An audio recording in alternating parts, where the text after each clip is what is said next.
বন্ধুরা, ভারত এবার বিপদে পড়েছে। ভারতের কাছ থেকে পেঁয়াজ না কেনার কারণে ভারতের কৃষকেরা না খেয়ে মরছে। তাদের পেঁয়াজ এবং আলুগুলো পচে যাচ্ছে। আপনারা দেখতে পাচ্ছেন রাস্তার মাঝখানে তারা ফেলে দিচ্ছে। এমনকি ভারতের কৃষকেরা আন্দোলন শুরু করে দিয়েছে, যা আপনারা স্ক্রিনে দেখতে পাচ্ছেন। বাংলাদেশে তাদের আলু পেঁয়াজ রপ্তানি বন্ধ হওয়ার কারণে এভাবে বস্তায় বস্তায় আলু এবং পেঁয়াজ রাস্তায় ফেলে বিক্ষোভ করছে ভারতীয় কৃষকেরা। এমনকি বিজেপি নেতা শুভেন্দুর বিরুদ্ধে তারা আন্দোলনে নেমেছে। বাংলাদেশের ব্যবসায়ীরা আলু পেঁয়াজের আমদানি বন্ধ করার কারণে পথে বসার মতো অবস্থা হয়েছে তাদের। আলুর যে দাম কৃষকরা পাচ্ছে না, 2.5 টাকা 3 টাকা করে তারা ফসলের দাম পাচ্ছে। ফলে কৃষকের আত্মহত্যা ইতিমধ্যেই শুরু হয়ে গেছে সারা বিভিন্ন জেলাগুলোতে। দেশের মধ্যে তারা পাচ্ছে না এসব আলু পেঁয়াজের ন্যায্য দাম।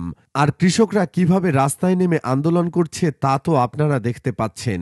সে সকল কৃষকেরা বলছে, গাড়ি আজকে 15 দিন দাঁড়িয়ে থাকায় বহু ক্ষতি হচ্ছে, প্রচুর টাকা লস। এক এক গাড়িতে পেঁয়াজের দামই প্রায় 10 থেকে 12 লক্ষ টাকা। যে কটা গাড়ি এসছে সেই কটা গাড়ি অন্তত বর্ডারে যাতে যাওয়ার পারমিশন দেয়, তাতে আমাদের সবাই আলু পেঁয়াজ বাংলাদেশে রপ্তানি করে তারা এসবের ন্যায্য মূল্য পেত।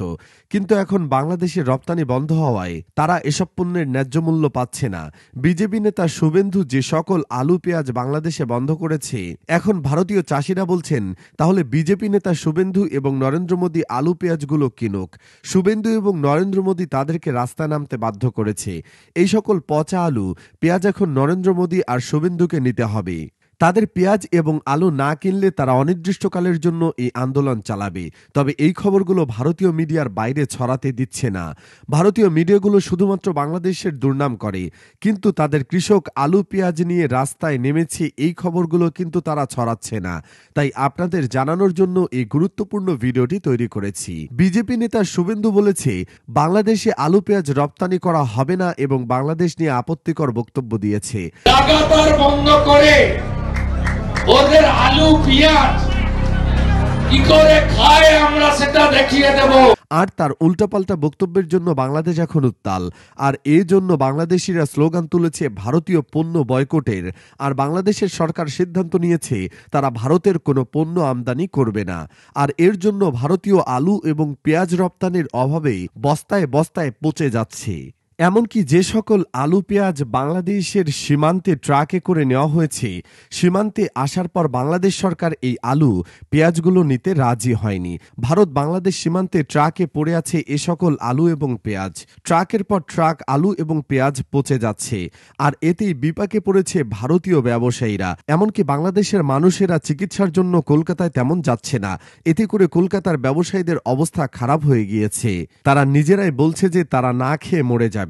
তবে সুখবর হচ্ছে বাংলাদেশের কৃষকেরা এখন আলু পেঁয়াজ উৎপাদন করছে। ভারত থেকে পেঁয়াজ আমদানি করার তাদের কোনো প্রয়োজন নেই। বাংলাদেশে প্রচুর পরিমাণে পেঁয়াজ ভারতের কাছ থেকে আমদানি করত। আর এতে করে ভারত অনেক দাদাগিরি দেখাতো।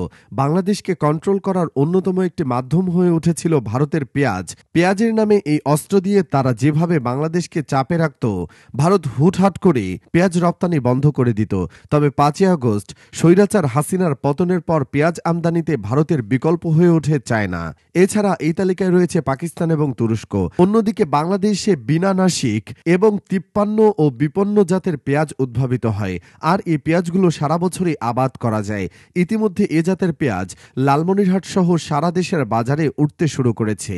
নতুন উদ্ভাবিত এই গ্রীষ্মকালীন পেঁয়াজের কারণে ভারত থেকে আর পেঁয়াজ আমদানি করতে হবে না। ভারতের কাছ থেকে পেঁয়াজ না কিনলে ভারতের অবস্থা একেবারে খারাপ হয়ে যাবে। কারণ বাংলাদেশের কাছে টাকা রয়েছে। বাংলাদেশ যে কোনো দেশ থেকে পেঁয়াজ কিনতে পারে। বাংলাদেশকে পেঁয়াজের ভয় দেখিয়ে এখনই নিজেরাই বিপাকে পড়েছে ভারত। চীন এবং পাকিস্তানের পর বাংলাদেশ সবথেকে বেশি পেঁয়াজ উৎপাদন করে থাকে। এছাড়া বাংলাদেশ প্রচুর পরিমাণে পেঁয়াজ আমদানিও করে থাকে। এই আমদানি নির্ভরতা কমাতে প্রতিনিয়ত চেষ্টা করে যাচ্ছে বাংলাদেশের কৃষকরা। উত্তরবঙ্গে গ্রীষ্মকালীন পেঁয়াজ চাষ অনেকাংশে বেড়েছে।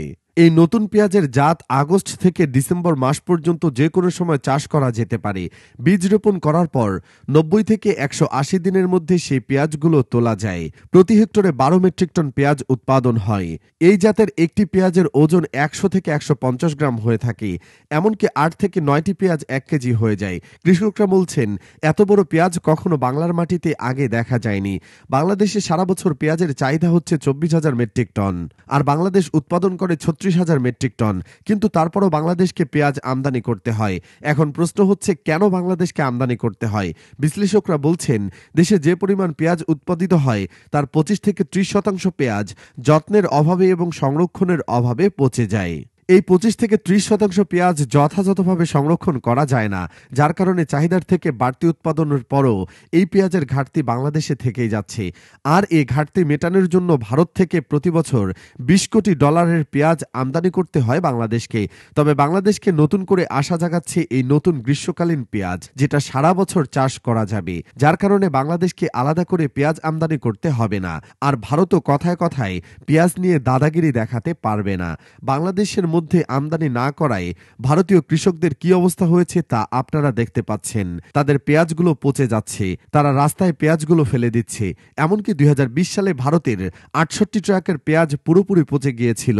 আর ভারত যদি বাংলাদেশের উপর আগ্রাসন না ছাড়ে, তাহলে এভাবে ভারতীয় আলু পেঁয়াজ সীমান্তে পৌঁছে যাবে। তো বন্ধুরা, ভিডিওটি ভালো লাগলে বেশি বেশি শেয়ার করতে পারেন।